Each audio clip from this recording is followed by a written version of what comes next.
चले गए हैं रमन कुमार वर्ग 10 से और इनसे हम अर्थव्यवस्था के 35 महत्वपूर्ण प्रश्नों का ऑब्जेक्टिव सुनेंगे और 35 में से कितना का सही जवाब दे पाते हैं चले देखते रहिए। पहला प्रश्न, निम्न को प्राथमिक क्षेत्र कहा जाता है। ये सेवा क्षेत्र, बी कृषि क्षेत्र, सी औद्योगिक क्षेत्र, डी इनमें से कोई नहीं। कृषि क्षेत्र। 2 नंबर है, इनमें कौन से देश में मिश्रित अर्थव्यवस्था है? अमेरिका, बी चीन, सी भारत, डी इनमें से कोई नहीं। भारत। 3 नंबर प्रश्न, भारत में योजना आयोग का गठन कब किया गया? 15 मार्च 1950। 4 नंबर है, जिस देश का राष्ट्रीय आय अधिक होता है वह देश कहलाता है विकसित। 5 नंबर है, इनमें से किसे पिछड़ा राज्य कहा जाता है? पंजाब, केरल, बिहार, दिल्ली। बिहार। 6 नंबर है, सन 2008-9 के अनुसार भारत के औसत प्रति व्यक्ति आय कितना था? 25,400। 7 नंबर है, भारत में वित्तीय वर्ष कहा जाता है 1 अप्रैल से 31 मार्च तक। चले बहुत बढ़िया। 8 नंबर का प्रश्न है, भारत में किस राज्य का प्रति व्यक्ति आय सर्वाधिक है? गोवा। चलेगा। 9 नंबर, उत्पादन और आय गणना विधि आर्थिक दृष्टिकोण से है? ए सहज, बी वैज्ञानिक, सी व्यवहारिक, डी उपयुक्त तीनों। 10 नंबर है, गैर संस्थागत वित्त प्रदान करने वाला सबसे लोकप्रिय साधन? महाजन। चलेगा। 11 नंबर, इनमें कौन संस्थागत वित्त का साधन है? ए सेठ साहूकार, बी रिश्तेदार, सी व्यावसायिक बैंक। चलेगा। क्वेश्चन नंबर 12 की तरफ, भारत के केंद्रीय बैंक कौन है? A reserve bank of India. 13 number, राज्य में कार्यरत केंद्रीय सहकारी बैंक की संख्या कितनी है? 25। चलेगा। 14, दीर्घकालीन ऋण प्रदान करने वाली संस्था कौन सी है?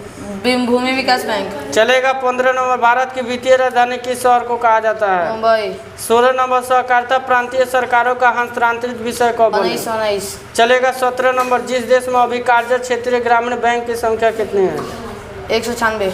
चलेगा। 18 नंबर, व्यावसायिक बैंक का राष्ट्रीयकरण कब किया गया था? 1969। 1969। 19 नंबर में, आर्थिक विकास का तीसरा क्षेत्र क्या है? सेवा क्षेत्र। चलेगा। 20 नंबर, मानव पूंजी के प्रमुख घटक कितने हैं? 5। चलेगा। 21 नंबर, कौन बीमारू राज्य नहीं है?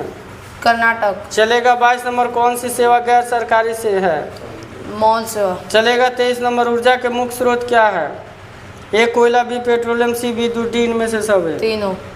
चलेगा। 24 नंबर, नई आर्थिक नीति में किसे सम्मिलित किया गया है? ए उदारीकरण, बी निजीकरण, सी वैश्वीकरण, डी उपयुक्त। 25 नंबर में, ये वैश्वीकरण के मुख्य अंक कितने आते हैं? 1, 2, 3, 4, 5 क्या होगा? 5।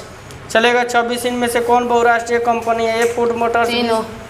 चलेगा। 27 नंबर, वैश्वीकरण का अर्थ है विदेशी पूंजी विनिमय, परोक्ष भी व्यापार पूंजी, तकनीक हस्तांतरण, सूचना प्रवाह, देश की अर्थव्यवस्था के साथ समन्वय। चलेगा। 28 नंबर, पार्ले समूह के थम्स अप ब्रांड किस बहुराष्ट्रीय कंपनी ने? चलेगा। 29, भारत उपभोक्ता संरक्षण अधिनियम की घोषणा कब हुई? यह 1986। चलेगा। 30 नंबर, उपभोक्ता अधिकार दिवस कब मनाया जाता है? 15 मार्च। चलेगा। 31 नंबर, राष्ट्रीय उपभोक्ता हेल्पलाइन नंबर क्या है? 1800 से 11 से 4000। चलेगा। 32 नंबर, स्वर्ण आभूषण की परिशुद्धता को सुनिश्चित करने के लिए? चलेगा। 33 नंबर, यदि किसी वस्तु या सेवा का मूल्य 20 लाख से अधिक तथा 1 करोड़ से कम। चलेगा। 34 नंबर, उपभोक्ता द्वारा शिकायत करने के लिए आवेदन शुल्क कितना लगता है? निःशुल्क।